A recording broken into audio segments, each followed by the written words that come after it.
శ్రీ గురుభ్యో నమః. శ్రీ మహాసరస్వత్యై నమః. ఓం నమః శివాయ.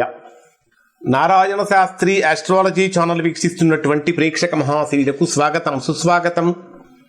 ఈరోజు మనము 2025 సంవత్సరం మే 18వ తేదీన ఛాయాగ్రహం అయినటువంటి రాహువు కుంభరాశిలోకి ప్రవేశిస్తున్నాడు. కుంభరాశి రాహుకి స్వక్షేత్రం, పైగా మిత్రక్షేత్రం కూడా. ఈ కుంభరాశిలో 18 నెలల పాటు ఉంటాడు. ఈ సమయంలో మిథున రాశిలో జన్మించినటువంటి వారికి ఏ విధమైనటువంటి ఫలితాలు పొందుతారో తెలుసుకుందాం. మిథున రాశి వారికి ఏ స్థానంలోకి ప్రవేశిస్తున్నాడు అంటే 9వ స్థానంలో ప్రవేశిస్తున్నాడు. 9వ స్థానం అనేటటువంటిది భాగ్యస్థానం అంటారు. అంటే 9వ స్థానంలో కనుక శుభగ్రహాలు కనుక వస్తే బ్రహ్మాండమైనటువంటి శుభ ఫలితాలు పొందుతారు. అదే 9వ స్థానంలో కనుక పాపగ్రహాలు కనుక వస్తే కొద్దిగా ప్రతికూలమైనటువంటి ఫలితాన్ని పొందుతారు. 9వ స్థానంలోకి ఎవరు ప్రవేశిస్తున్నారు అంటే రాహు ప్రవేశిస్తున్నాడు. 18 నెలల పాటు అక్కడే ఉంటాడు.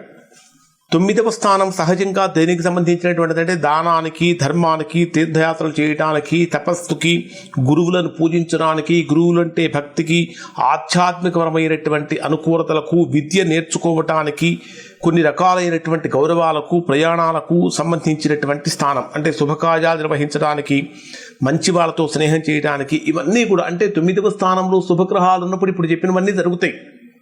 కానీ 9వ స్థానంలో పాపగ్రహం అయినటువంటి రాహు ఏర్పడినప్పుడు మొట్టమొదటగా జరిగేటటువంటి ప్రతికూలత ఏమిటంటే చేసేటటువంటి ప్రతి పనిలో కూడా ఆటంకం కలుగుతుంది. మిథున రాశి వారికి చేసేటటువంటి ప్రతి పనిలో కూడా ఆటంకం కలుగుతుంది. తలపెట్టినటువంటి ప్రతి కార్యక్రమాన్ని కూడా రాహువు ఏదో ఒక రకంగా ఆటంకం కలిగిస్తాడు. 90% పని పూర్తి చేసిన తర్వాత కూడా ఆ 10% పూర్తి చేయటానికి ఇంతకు 3-4 ఇంతలు ఎక్కువగా కష్టపడాల్సి వస్తుంది. అంటే 90% చేయడానికి మీరు పడిన శ్రమ కన్నా కూడా 10% పూర్తి చేయడానికి పెట్టే శ్రమ చాలా చాలా ఎక్కువగా ఉంటుంది. అంటే అధికమైనటువంటి శ్రమ కలిగిస్తాడు, అనవసరమైనటువంటి ఖర్చులు కలిగిస్తాడు, లేనిపోని సమస్యలను కూడా తీసుకొచ్చి పెడతాడు. 9వ స్థానంలో సంచరించే రాహువు కొన్ని దుష్ప్రభావాలు ఇస్తాడు.